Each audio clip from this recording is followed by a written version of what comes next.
आज का ये प्रोग्राम किच्छा की सरजमीन पर रखा गया है गोश्त की फजीलत पर। हजरत आपको बताएंगे कि गोश्त का बकार क्या होता है। आप दाल खा कर तगीले हो गए हैं। आइए हजरत महक पर। अस्सलाम वालेकुम।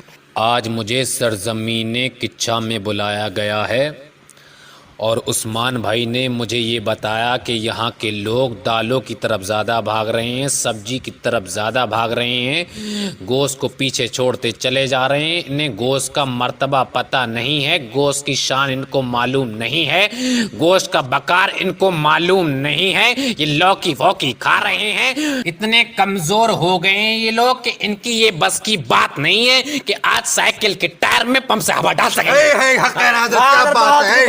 पहले के बुजुर्ग जब बाजार जाया करते थे तो उनका ध्यान इंडी भिंडी की तरफ नहीं जाता था। उनकी सीधी साइकिल गोश्त की दुकान पर रुका करती थी। रुकने के बाद तो ये देखा जाता है कि कोई कीमा लेकर चला आ रहा है, कोई तिल्ली का गोश्त लेकर चला आ रहा है, कोई फेफड़े लेकर चला आ रहा है, कोई पार्चा लेकर चला आ रहा है, कोई पाए लेकर चला आ रहा है। मगर जब ये किच्छा वाले बाजार जाते हैं तो कोई भिंडे टिंडे तलाश कर रहा है, कोई लौकी तुरैया तलाश कर रहा है, यहाँ तक कि कोई दालें देखता फिर रहा है, कोई उड़द की दाल देख रहा है, कोई मूंग की दाल देख रहा है। अगर इन किच्छा वालों का बस चले तो ये बारातों में भी भिंडे टिंडे पकवाएं। क्या बात है हजरत, बहुत मोटा बोला है, बहुत खूब हजरत, मजा आ गया। हाँ, क्या बात है।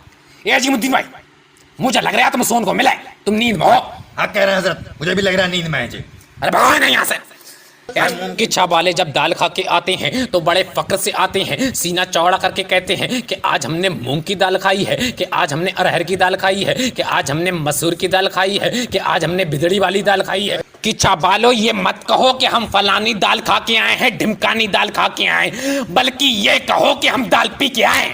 क्या बात, बहुत खूब हजरत, मजा आ गया। वाह वाह, क्या बात है। बोल रहा हूं मैं।